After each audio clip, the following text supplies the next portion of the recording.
नमस्कार मित्रांनो, संयुक्त पूर्व परीक्षा 8 ऑक्टोबर या परीक्षेसाठी एक्झॅक्ट पुढे काय नियोजन असलं पाहिजे, काय टार्गेट असलं पाहिजे, प्रिपरेशनसाठी कुठले सोर्सेस असले पाहिजे, आपल्याकडे असलेला वेळ कसा आहे, असलेल्या उपलब्ध वेळामध्ये काय वाचायचं आहे, काय वाचायचं नाही, कसं प्रिपरेशन करायचं आहे, किती वेळेला पॉसिबल आहे, किती रिव्हिजन होऊ शकतं, प्रश्नपत्रिका कुठल्या किती वापरू, परीक्षेचा एक्झॅक्टली अभ्यास असेल, टार्गेटेड माझं प्लॅनिंग काय असलं पाहिजे, या सगळ्या प्रश्नाबद्दल आपण स्टेप बाय स्टेप या व्हिडिओमध्ये सगळं स्ट्रक्चर प्लॅनिंग आपण पाहणार आहोत, ज्या वेनं त्याच्याबद्दलचं काम करायचं आहे। या पद्धतीने आपल्या अभ्यासाच्या प्लॅनिंग बद्दलचा पूर्ण स्ट्रक्चर स्टार्ट टू एंड सगळ्या सोर्सेस पासून ते 8 ऑक्टोबर पर्यंत एक्झॅक्टली काय करायचं आहे त्याचं बारीक सारीक सगळं नियोजन आपल्याला या व्हिडिओमध्ये पाहायला मिळणार आहे। सुरुवातीपासूनच आवश्यक अटी आता इथपासून म्हणजे 8 ऑक्टोबरला तयारी करण्याच्या दृष्टिकोनातून माझ्याकडे काय असणं गरजेचं आहे। पहिली अट आहे टार्गेट। तुम्ही टार्गेटेड प्रिपरेशन करताय की बॅकअप म्हणून पाहताय की बघू तरी बघू म्हणून पाहताय, तुमचा ॲटिट्यूड खूप मॅटर करणार आहे। म्हणजेच मुख्य टार्गेट आहे का माझं ज्याच्यासाठी मी आता प्रयत्न करतोय, तर तुम्ही 100% द्याल आहे। जर तुम्ही त्याला मुख्य टार्गेट मानत नसाल तर तुम्ही त्याच्यासोबत कॉम्प्रोमाइज कराल, ऍडजस्टमेंट कराल, पार्शली वागाल, जे योग्य नाही। या वेनं त्याच्याबद्दलचं कामकाजाची व्यवस्था आपली असणं अपेक्षित आहे। नेक्स्ट आहे विजन। विजन म्हणजे पुन्हा मी ऍट अ टाइम किती परीक्षेची तयारी करतोय, माझं एक्झॅक्टली प्रिपरेशन किती परीक्षांसाठी आहे। आता मी फक्त कंबाईन करतोय, गट ब क करतोय, राज्यसेवा करतोय, या वर्षाची करतोय, पुढच्या वर्षी करतोय, आहे तो किती वेळ आहे, माझं एक्झॅक्टली प्लॅनिंग काय असेल, माझं हे विजन क्लिअर पाहिजे आहे। अन्यथा आपण काही किती प्लॅनिंग करत असू तर ते एक्झिक्यूट होणार नाही आणि प्रायोरिटी बेसिसवरती पूर्ण होणार नाही। आणि म्हणून लक्षात ठेवा, पहिली गोष्ट टार्गेट माझं एक्झॅक्टली एसटी आहे, पीएसआय आहे, एसओ आहे किंवा गट ब आहे, राज्यसेवा। विजन आता किती परीक्षा देतोय, माझ्याकडे किती परीक्षा देतोय, यावर किती वेळ आहे याचं निश्चित प्लॅनिंग करणं सोपं होतं।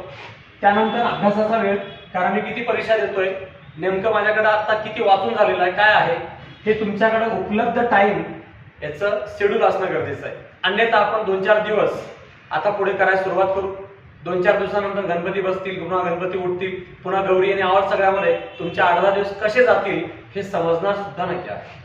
आणि 5-6 तारखेनंतर तुम्हाला असं वाटेल आता तर 1च महिना राहिलेला आहे, मग देन तुम्ही 2-4 दिवस थोडंसं ओढून ताणून काम कराल।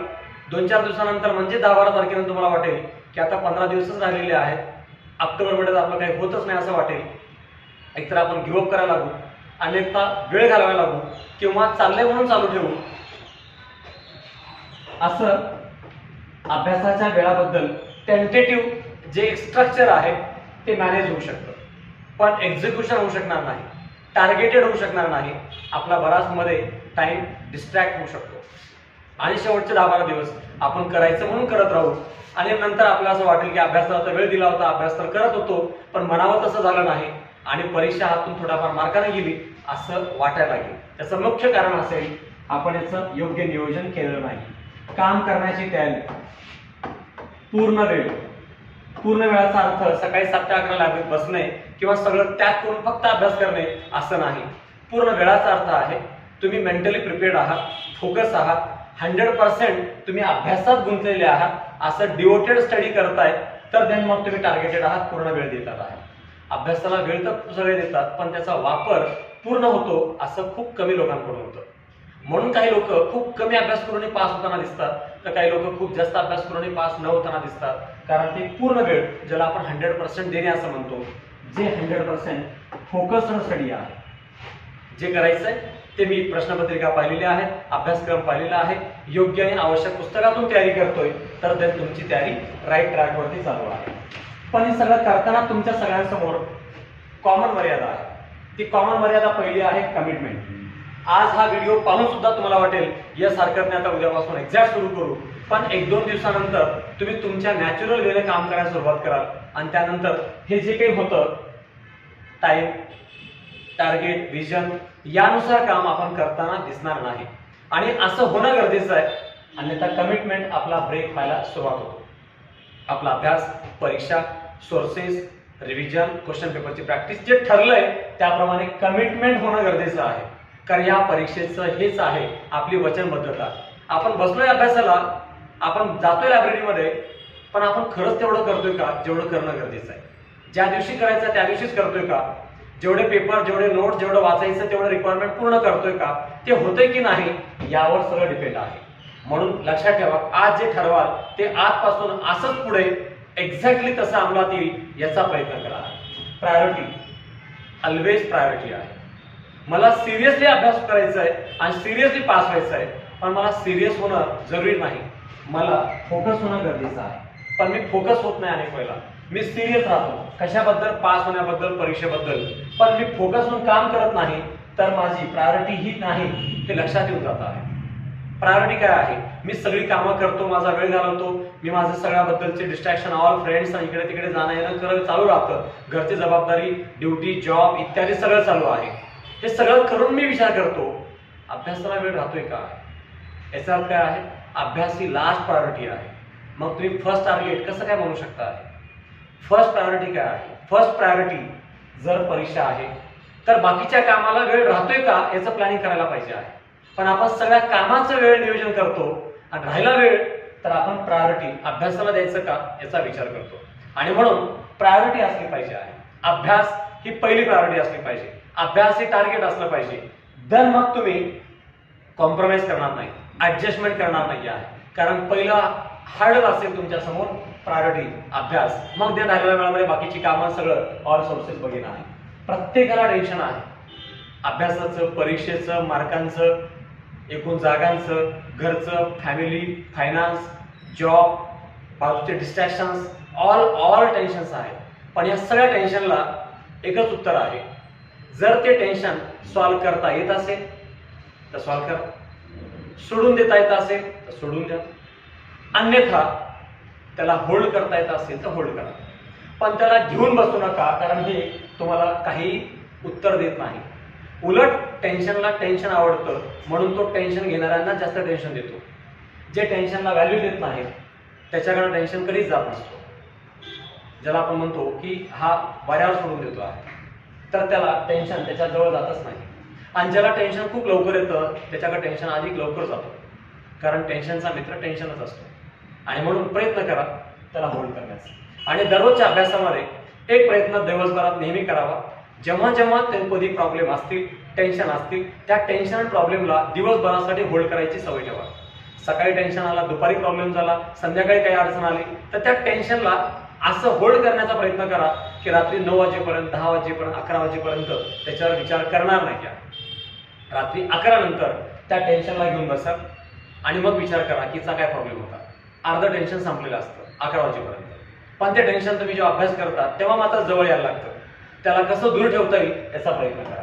म्हणजेच एकतर होल्ड करा, अन्यथा स्किप करा, अन्यथा सॉल्व्ह करा. यापैकी जे बेस्ट होतं ते करा, पण डोक्यात घेऊन जाऊ नका आहे. कारण टेन्शन कधीच संपत नाही. तुम्ही पास झाला तरी टेन्शन संपत नाही, कारण तुम्ही पास झाल्यानंतरही ज्या पदावर पोहोचला त्या लेवलचं टेन्शन यायला लागतं आहे. म्हणून याला कसं होल्ड करता येईल, इग्नोर करता येईल तसा प्रयत्न करा. पण यामुळे अभ्यास होत नाही, यामुळे डिस्ट्रॅक्शन होतंय, यामुळे अडचणीत मी आहे, अशा अनेक कारणाने तुम्ही अनेक वेळा अभ्यास करत नाही किंवा अभ्यासाला वेळ देत नाही किंवा अभ्यासाची प्रायोरिटी सक्सेसफुल होत नाही. त्याचं कारण आहे याला व्हॅल्यू देणे आहे. याला भाव देऊ नका, याला जास्तीत जास्त दूर करा, तेवढा जास्त अभ्यास होईल आहे. रेस्पॉन्सिबिलिटी काय आहे? पास होणे आहे, अभ्यास करणे आहे, ड्युटी करणे आहे, सगळं आहे. पण प्राथमिक आत्ता इमिडिएटली काय रेस्पॉन्सिबिलिटी आहे?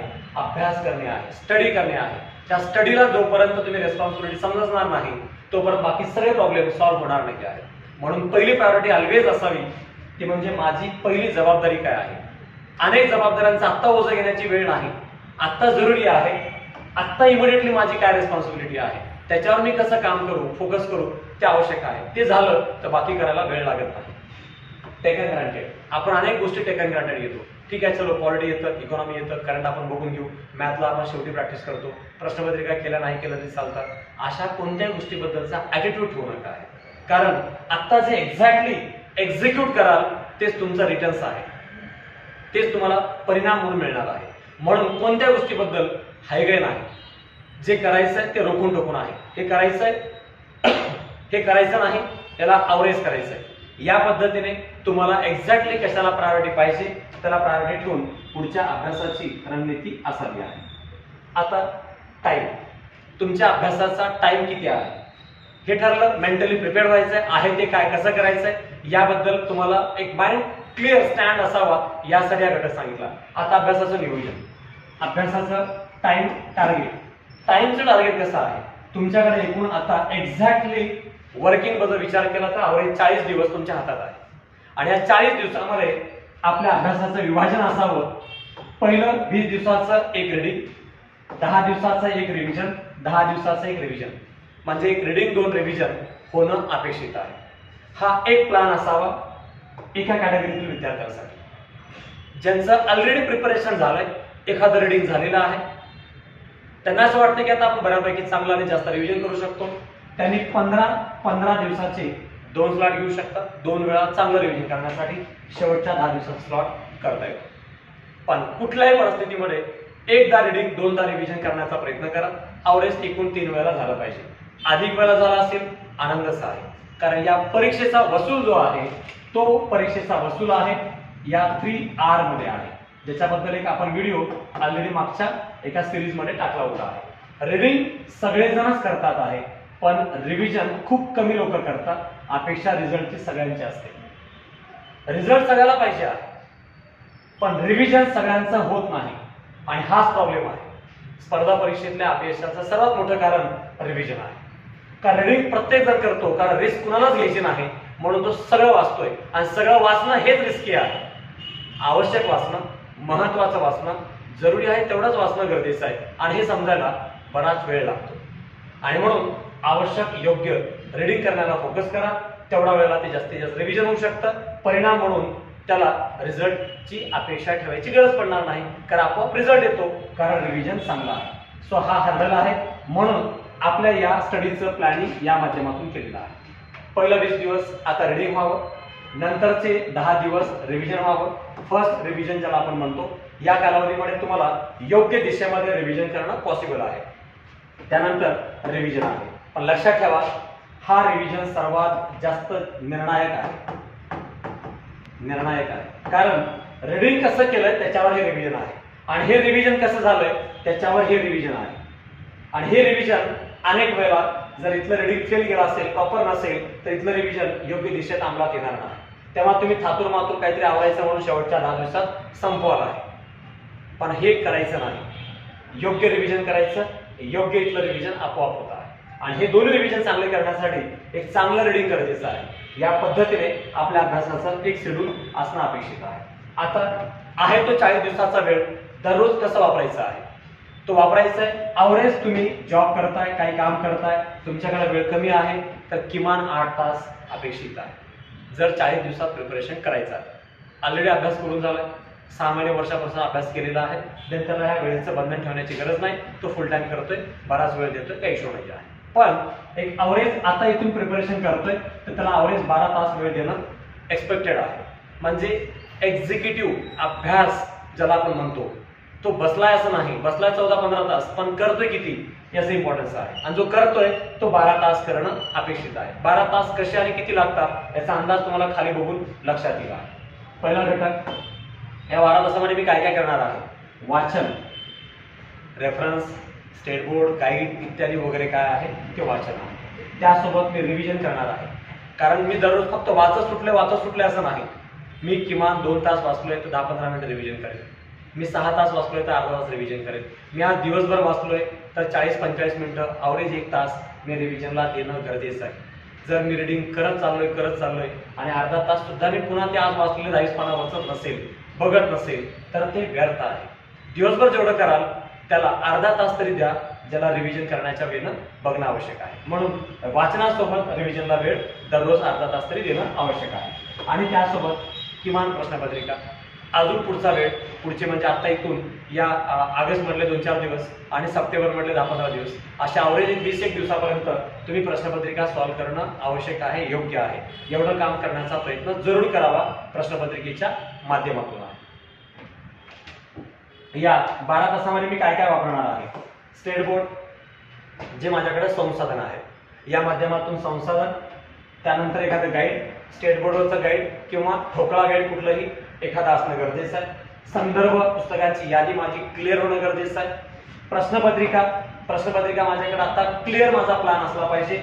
मी मॉडेल पेपर किती सॉल्व्ह करणार आहे, मागील वर्षाच्या प्रश्नपत्रिका किती सॉल्व्ह करणार आहे, कोणते सॉल्व्ह करणार आहे, हे माझं पिक्चर मला क्लिअर असलं पाहिजे. जर नसेल तर तुम्ही याचा टाइम टेबल एक्झॅक्टली पूर्ण एक्झिक्यूट नाही करू शकणार आहात. आहे आयडिया आणि ते आयडियल वाटेल, परंतु जर ते अंमलात नाही आलं तर 8-10 दिवसानंतर आपण गोलमाल करायला लागतो. ठीक आहे, हरकत नाही, कधी 4 तास, कधी 6 तास, कधी 18 तास या माध्यमातून कुठलं गाईड वाचलंय, कधी पुस्तक वाचलंय, कधी संदर्भ वाचलाय, काहीतरी चाललंय म्हणून चाललंय असं वाटायला लागेल. असं झालं नाही पाहिजे. यासाठी एक्झॅक्टली तुमच्या हातात आजपासूनच प्लॅनिंग असलं पाहिजे. स्टेट बोर्ड गाईड, संदर्भ, प्रश्नपत्रिका कुठले काय काय वारू, हे सगळं आपल्याकडे पिक्चर क्लिअर असावं.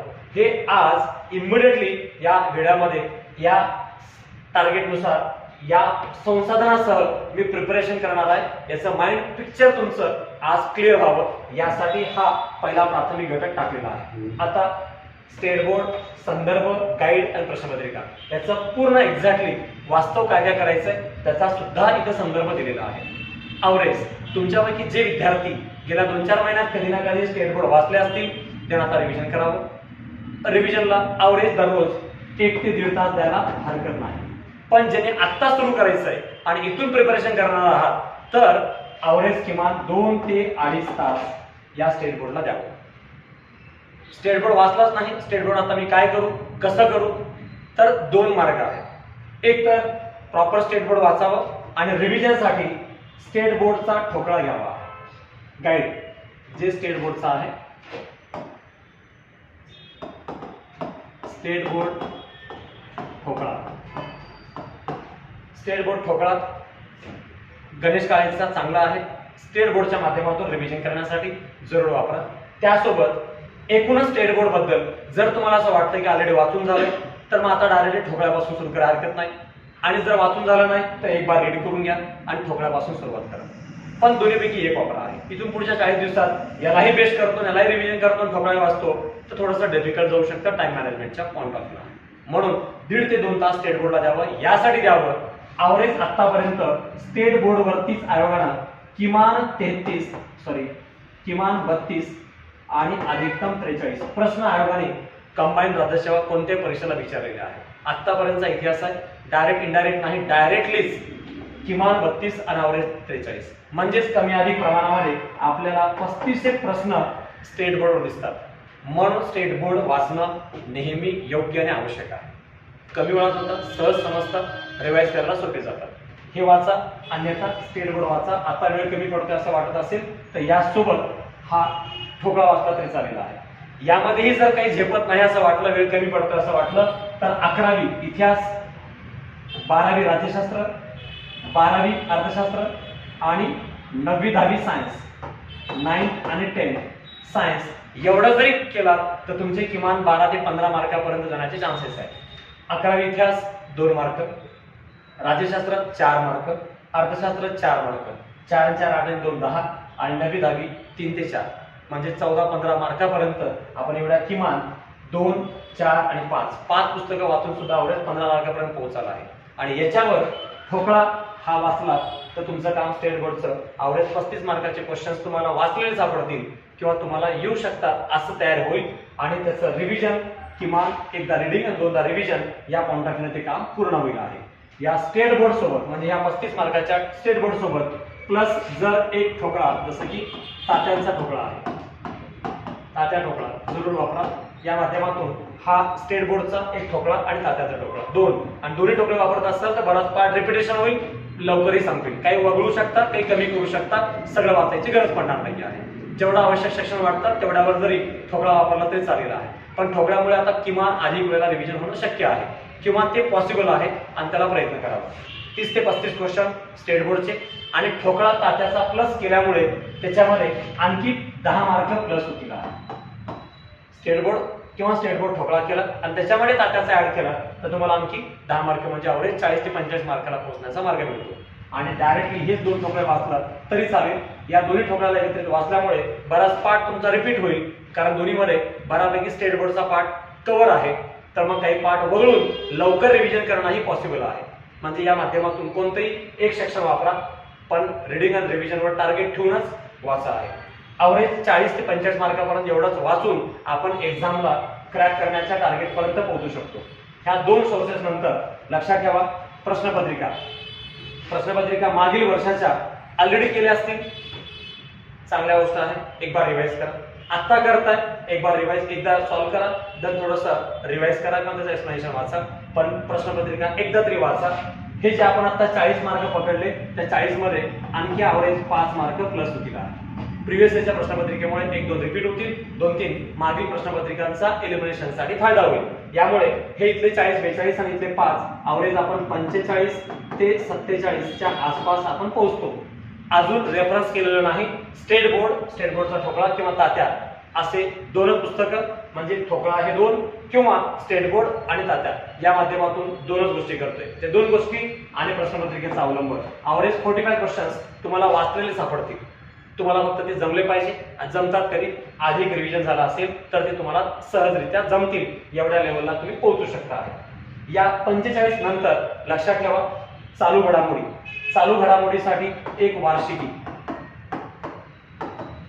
वार्षिकी कुठलाही वापरा. एक तर राजेश बराडे सरांचा वापरा, एक चांगला. त्यानंतर अभिनव प्रकाशनचा एक वापरा किंवा सिम्प्लिफाईडचा वापरा. पण 3 पैकी कोणताही एक वापरा, पण एक इयरबुक वापरा. आणि एक इयरबुक नंतर जानेवारी पासूनचे 2-2 महिन्याचे जे सिम्प्लिफाईडचे विशेषांक येतात ते 2-3 अंक जरी घेतलात तरी तेवढे अंक आणि एक वार्षिकी एवढं मोर दॅन सफिशियंट आहे. अजून मटेरियल वाढवू नका. एवढं जास्त वेळा रिवाइज करता येईल तेवढा जास्त वेळा रिवाइज करा. वार्षिकी आणि 2 महिन्याचे सिम्प्लिफाईडचे विशेषांक बस 2च घटक करा. ऑलरेडी प्रतिपरिक्रमा करताय, चालू ठेवा, रिवाइज करा. आता वाचायला घेताय, घेऊ नका, तेवढा पॉसिबल नाही आहे. अंकगणित हे करण्यात येईल. ॲव्हरेज 8 मार्क आपण किमान घेऊ शकतो, कारण तेवढ्या लेवलचं रिडिंग आणि रिव्हिजन होईल तर किमान 7-8 मार्क येणं अपेक्षित आहे. हे 47 आणि हे 8 म्हणजे ॲव्हरेज आपण 55 ला पोहोचतो. गणित बुद्धिमत्ता तुमचं किती वाईट असेल, किती टाइम कमी अधिक होत असेल तर बुद्धिमत्तेचे 4 ते 5 प्रश्न आणि गणिताचे 2 तरी प्रश्न तुम्हाला सहजरित्या जमतील. अगदी पेन न ठेवता वेळेमध्ये जर मॅनेज करता आलं तर 5 ते 7 क्वेश्चन आपण आरामात घेतो. हे इथले 8 आणि हे इथले ॲव्हरेज 7, 15 क्वेश्चन आणि इथले 47 म्हणजे ॲव्हरेज आपण 60 ते 62 च्या आसपास पोहोचतो. अजून संदर्भ केलेला नाही आहे. एवढ्या किमान पुस्तकावर आधारित 60 प्रश्न हँडल करता येईल एवढा कमी वेळामध्ये एवढं सगळं आपण प्रॅक्टिस करू शकतो किंवा ते वाचू शकतो. म्हणजे ज्यांच्याकडे वेळ कमी आहे, जे पार्ट टाइम करतायत, ज्यांचा कॉन्फिडन्स लूज झालाय, परीक्षेचा रिझल्ट येईल त्याने भीती वाटते, त्यांनी ऍटलिस्ट एवढं करावं जेणेकरून 60 क्वेश्चन तरी ऍटलिस्ट तुम्हाला रिडिंग केलेले आणि वाचलेले आहेत असे जमतील असं वाटू शकतात आहे. आणि याच्यासोबत ऍडिशनल जे आता दिवसभरात आहे एका विषयावर एकच पुस्तक याप्रमाणे आपलं प्रिपरेशन करायला हरकत नाही. लक्षात ठेवा एक विषय एकच पुस्तक ठेवा आहे. इथं इतिहासामध्ये समाधान महाजन सरांचं पुस्तक मोर दॅन सफिशियंट आहे.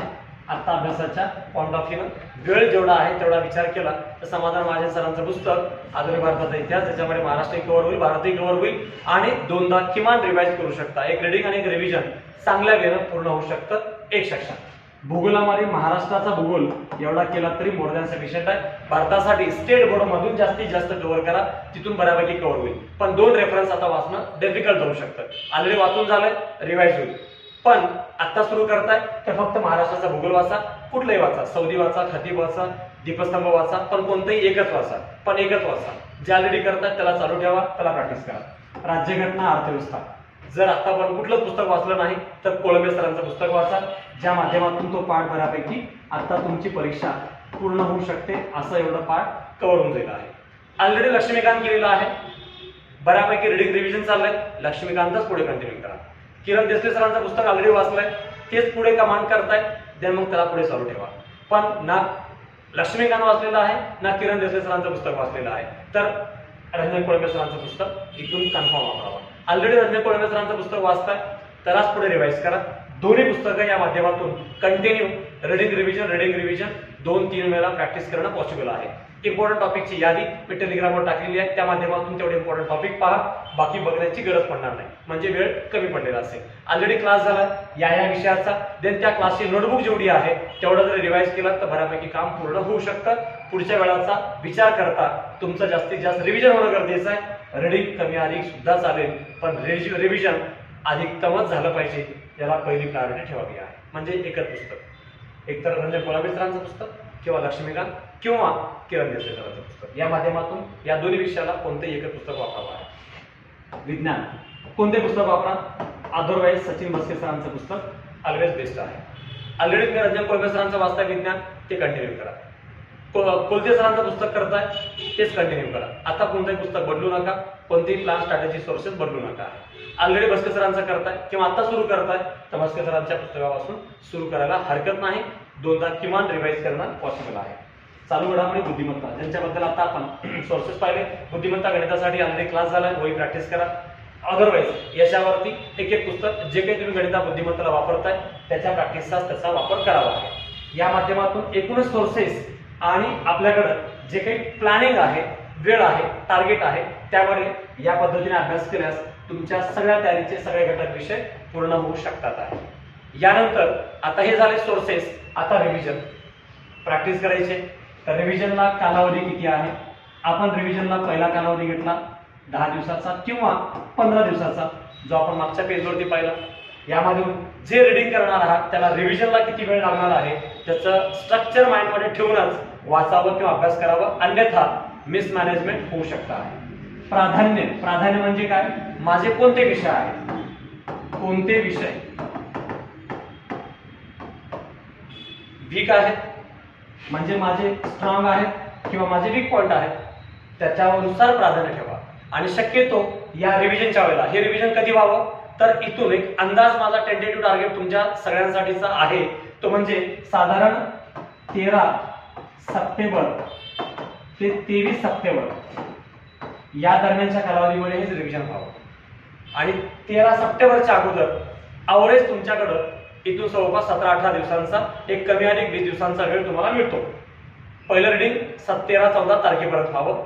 13-14 सप्टेंबर पासून 23-24 सप्टेंबर पर्यंत फर्स्ट रिव्हिजन व्हावं. तुमच्याकडं या कालावधीमध्ये जे विषय प्राधान्यानं रिव्हिजनला घ्यायचं आहे, तर माझं पर्सनल ओपिनियन आहे या फर्स्ट रिव्हिजनच्या वेळेस ते विषय घ्यावे जे सर्वात वाट लावतात, सर्वात अवघड जातात, त्या विषयाला इथं प्राधान्य द्यावं आहे.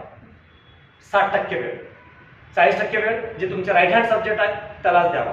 या पद्धतीने या कालावधीमध्ये रिव्हिजन करायला हरकत नाही. टार्गेट, टार्गेट म्हणजे काय? कोणते विषय बेस्ट आहेत, कोणत्या विषयामध्ये अधिक मार्क येतात, कोणत्या विषयात कमी मार्क येतात, त्याची प्लॅनिंग काय, प्रायोरिटी काय असेल, यानुसार सब्जेक्टचं टार्गेट असलं पाहिजे. मार्कांचं नाही. हा रिव्हिजनच्या टाइममध्ये कधीच मार्कांची अपेक्षा करायची नाही, मार्कांचं ओझं घ्यायचं नाही, त्याच्याबद्दल थिंकिंग करायची नाही. सेम कालावधी इतर शेवटचा पुन्हा 10 दिवसाचा किंवा 15 दिवसाचा आपला कालावधी आहे, त्या कालावधीनुसार प्लॅनिंग करावं. हा कालावधी कोणता आहे? तो साधारण 24 सप्टेंबर ते साधारण 6 ऑक्टोबर पर्यंतचा वेळ आहे. हे 10 दिवसाचा कालावधी. 7 तारीख पूर्ण रिझर्व, एकही पान वाचणार नाही. संध्याकाळी 6 तारखेला 5 वाजता शाळा बंद, पूर्ण अभ्यास बंद करावी. त्याच्यानंतर काही वाचायची आवश्यकता नाही. प्राधान्य, इथं प्राधान्य कोणत्या विषयाला द्यावा? जे तुमचे स्ट्रेंथ आहेत, प्लस सब्जेक्ट आहेत, राईट हँड सब्जेक्ट आहेत, त्याला वेळ द्यावा आहे. वीक सब्जेक्टला इथे वेळ द्यावा, कारण जे वीक आहे ते वीकच असतात. शेवटच्या 10 दिवसात तयारी करून ते बेस्ट होत नाही. जे बेस्ट आहे ते बेस्ट असतात, ते ऑलवेज बेस्ट असतात. म्हणून त्याला इथं पहिला शेवटच्या टप्प्यामध्ये प्राधान्य द्यावा, कारण शेवटी परीक्षेच्या शेवटच्या 10 दिवसामध्ये आपल्याला तेच विषय साथ देतात जे आपले बेस्ट विषय आहे. म्हणून प्रचार तिथेच करायचा जिथे आपण निवडून येतो. जिथून निवडून येत नाही तिथे प्रचार करण्यात, तिथे पैसे वाटण्यात काही पॉईंट नाही आहे. म्हणजेच जिथे आपल्याला साथ होते, जिथे साथ होत नाही त्याच्यानुसार प्लॅनिंग असलं पाहिजे आहे. अन्यथा डोळे बंद करून आपण चाललंय जमत नाही तरी पण काहीतरी वाचत चाललाय असं व्हायला नाही पाहिजे. टार्गेट, पुन्हा टार्गेट माझं या टाइमनुसार कोणत्या दिवशी, किती दिवसापर्यंत, कोणत्या ठिकाणी, कोणत्या विषयाचे, आता रिव्हिजन करताना कोणते टॉपिक मला पुन्हा लास्ट रिव्हिजनच्या वेळेस करावे लागणार आहेत, त्यांचे पेजेस फोल्ड करावे, चॅप्टर मार्क करून ठेवावं. जे मला शेवटच्या 10 दिवसात बघायचे त्यांची प्रायोरिटी या माध्यमातून टार्गेटेड असणं अपेक्षित आहे. इथं रिव्हिजन करताना सगळं रिव्हिजन करा, पण शेवटच्या 10 दिवसामध्ये रिव्हिजन करताना सिलेक्टेड चॅप्टरला मार्क करणे, सिलेक्टेड चॅप्टर कोणते असतील त्याच्यावर फोकस करणे हे आपल्या टार्गेटमध्ये येत असतं. म्हणून त्यानुसार त्याबद्दलचं प्लॅनिंगही असावं आहे. अपयशस्वी कारणे, मॅक्झिमम विद्यार्थ्यांचा रिझल्ट का जातो त्याचं पहिलं कारण, जे काम केलेलं आहे म्हणजे झालेलं काम आहे ते पूर्ण अनेक वेळा होत नाही किंवा पूर्णपणे त्या लेवलचं केलं जात नाही. एक तर पूर्ण होत नाही किंवा त्या लेवलचं होत नाही ज्या लेवलला व्हायला पाहिजे. म्हणून आपण अपेक्षा ठेवण्यात काही पॉईंट नाही. त्यामुळे इथून पुढच्या 40 दिवसात आपण काम करणार फोकस ठेवा, जे 100% पूर्ण होईल याचा प्रयत्न असावा. रिव्हिजन, अनेक वेळेला रिडिंग खूप होतं पण रिव्हिजन समाधानकारक होत नाही.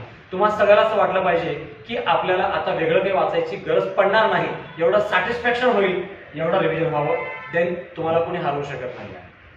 शॉर्ट नोट्स, जे वाचताय त्याचं किमान शॉर्ट नोट्स, टेबल, चार्ट्स यामध्ये काही घटक शेवटच्या 10 दिवसात रिव्हिजनसाठी असावे.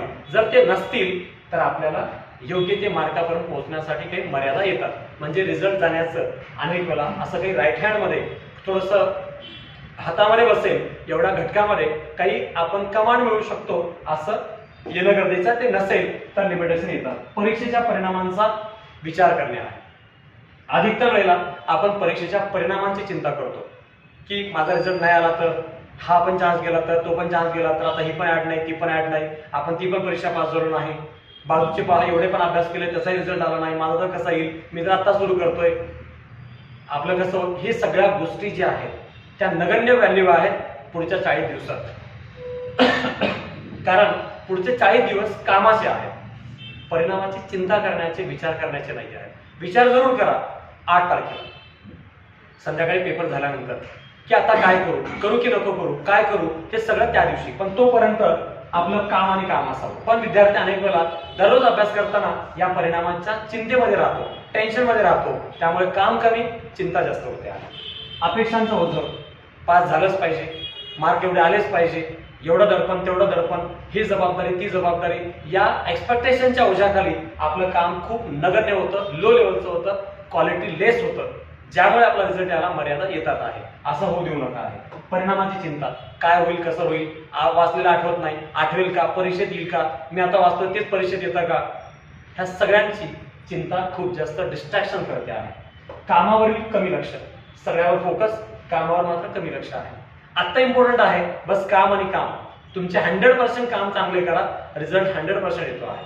पण आपलं त्या लेवलचं काम होणं अपेक्षित आहे. नेमकं आता काय करू, काम करा नियोजनबद्ध. आता जे आपण प्लॅनिंग केलंय त्याला एक्झिक्यूट करण्याचा, नियोजनबद्धपणे त्याला अंमलात आणण्याचा प्रयत्न करा, ज्यामुळे मॅक्झिमम रिझल्ट येण्याची शक्यता जास्त राहील. कारण जसं ठरवलंय आपण तसं जर केलं तर रिझल्ट कोणीच रोखू शकत नाही. कामाची अंमलबजावणी, जे करताय त्याला एक्झिक्यूट करा, इम्प्लिमेंट करा, आपोआप रिझल्ट येतो. अनेक वेळा ते इम्प्लिमेंट होत नाही, याच्यावर फोकस होतो म्हणून रिझल्ट जात असतो. पेपरचा सराव, योग्य तेवढा सराव करा. तुम्हाला वाचून किती झालंय, ज्ञान किती आहे, काही महत्वाचं नाही. कारण तुम्ही महत्वाचे नाहीत, आयोगाची पेपर महत्वाचं आहे. कारण आयोगाला काय पाहिजे ते जर देता येत असेल तर आपण महत्वाचे आहोत. अन्यथा मला काय नॉलेज आहे हे काही व्हॅल्युएबल नाही. जर ते परीक्षेत येत नसेल किंवा परीक्षेला येत नसेल तर ते शून्यवत आहे. म्हणून इम्पॉर्टंट आहे पेपरचा सराव. मग ते आयोगाचा करा अगोदर, त्यानंतर मॉडेल पेपरचा करा, पण पेपरचा सराव किमान असलाच पाहिजे. आणि पेपरचा सराव नसणे म्हणजे काय आहे, माझी हेल्थ चांगली व्हावी म्हणून चांगलं वाईट मी बरंच काही खातोय पण व्यायाम मात्र कधीच करत नसेल तर हेल्थ चांगली व्हायचा प्रश्नच येत नाही. मला क्रिकेटचे सगळे रेकॉर्ड माहिती आहेत, याचा अर्थ मी क्रिकेटचा जाणकार आहे, क्रिकेटचा खेळाडू नाही. खेळाडू बनण्यासाठी सरावच करावा लागतो, जो महत्वाचा आहे. मैदानावर गेल्यानंतरच खेळाडू बनतो. क्रिकेटचं नॉलेज असल्यामुळे क्रिकेटपटू बनत नाही. टार्गेटेड प्रिपरेशन, माझं जे चाललंय भरपूर मी सिरियस आहे, पण मी निश्चित टार्गेटमध्ये ठेवून संबंधित काम पूर्ण करण्याचा, त्या दिशेत करण्याचा प्रयत्न करत नसेल तर तुमचं प्रिपरेशन योग्य टार्गेटवर पोहोचणार नाही आहे. म्हणून प्रत्येक विषयाला, अभ्यासाला टप्पे असावेत आणि निश्चित टप्प्यानंतर ते काम पूर्ण करण्यावरती आपला फोकस असावा. वास्तव स्वीकारावा आहे. जे जमत नाहीत विषय ते स्वीकार करावा आहे. जे चांगले जमतात त्याच्यावर फोकस करावा आहे. जे येत नाही ते ऍक्सेप्ट करावं आहे. लो होण्याची, निगेटिव्ह होण्याची काहीच गरज नाही. पण एक्झॅक्टली ते वास्तव स्वीकारून आपण जर काम केलं तर आपण आयडियलिस्टिक बनणार नाही, रिअलिस्टिक बनतो. आणि त्या रिअलिस्टिकमुळे पुढच्या 40 दिवसात आपली वास्तविक आपल्यालाच माहिती असते आणि त्यानुसार काम करणंही सोपं जात आहे. आणि लास्ट इम्पॉर्टंट गोल 8 ऑक्टोबर आहे. आवरेज 60 मार्कापर्यंत पोहोचायचं आहे. आता आपण पाहिलं, आपण किमान एकही रेफरन्स न वाचता सुद्धा 60 क्वेश्चन्स आपण वाचलेले येऊ शकतात, एवढे सोर्सेस सहित आपण पाहिलंय. आता गरज ती आहे तुमच्या डोक्यामध्ये दररोज आजपासून मला 60 मार्क मिळवायचे आहेत, या दिशेमध्ये कोणते पुस्तकं वाचू, कधी वाचू, कोणत्या वेळात वाचू, योग्य प्रायोरिटी, योग्य प्राधान्यक्रम देऊन जर फोकस अभ्यास केला तर रिझल्ट येणं सहज शक्य आहे. सिरियस राहू नका, फोकस राहा. ज्यामुळे काम करण्याचा एन्जॉय होईल आणि चांगला एन्जॉय झाल्यामुळे तुम्ही चांगलं इन्व्हॉल्व व्हाल अभ्यासामध्ये आणि परीक्षेमध्ये, तर एक्झाम आपोआप सोपी होईल आहे. म्हणून विषयामध्ये इन्व्हॉल्व व्हायचा प्रयत्न करा. आपोआपच एक्झाम एन्जॉय करता येते, अभ्यास एन्जॉय करता येतो. या पद्धतीने आपण आपलं टार्गेटेड ॲव्हरेज 55-60 प्लस जाण्याचा प्रयत्न करता येईल. या लेवलवरती अभ्यास करा. या अभ्यासाबद्दल आणखी आपण पुन्हा वेगवेगळ्या टप्प्यानंतर पुन्हा भेटूच. पण या माध्यमातून जे काही एक स्ट्रॅटेजी तुम्हाला देणं मला योग्य वाटत होतं, त्याबद्दल अधिकतम गोष्टी मी आजच्या व्हिडिओमध्ये सांगण्याचा प्रयत्न केलेला आहे. बाकी आणखी वेगवेगळ्या विषयाला, रिव्हिजन लेक्चरला, वेगवेगळ्या स्ट्रॅटेजीला घेऊन पुन्हा आपण या आपल्या पेरा इन्स्टिट्यूटच्या चॅनलवरती पुन्हा भेटू. थँक्यू. पुन्हा भेटू.